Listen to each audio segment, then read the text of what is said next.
درانو کتونکو السلام علیکم. زه محمد سلمان همدرد د حق غږ پښتو چینل خبري لنډیز کې ستاسو کوربه اوس تاسو پام را اړوم د مهمو خبرونو لنډیز ته.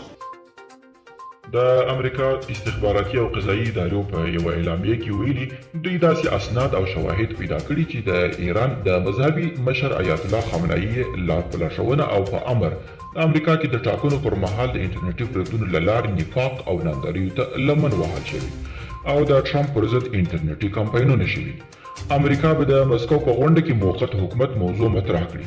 د امریکا په سول انسټیټیوټ کې د افغانستان د مسایلو څارونکی سکاټ سمیټ وایي مسکو غونډه به د ترکیې د غونډې لپاره د خیز تخته وي او د امریکا ټوله هڅه به دا وي چې د مسکو غونډه د ترکیې د غونډې د اسانتیا لپاره وکاروي. امریکایي حکومت د افغانستان په اړه ځینې مسایل له امریکایانو پټوي. CNN په یو راپور کې ویلي ښایي امریکا په افغانستان کې د خپلو سرتیرو حضور ته ادامه ورکړي ځکه په دغه هیواد کې هر څه د دوحې د هوکړې پر بنسټ مخته نه دي روان، خو د بایډن ادارې غواړي دغه موارد له خپلو خلکو پټ کړي او د بایډن د ادارې نوې طرحه به په افغانستان کې له ستونزو سره مخ شي. د افغانستان او پاکستان لپاره د امریکا پخوانی استازي جیمز ډوبینز ویلي داسې ښکاري چې امریکا د افغانستان د 100 کلنې جګړې په ختمولو کې له بیړې کار اخیستی.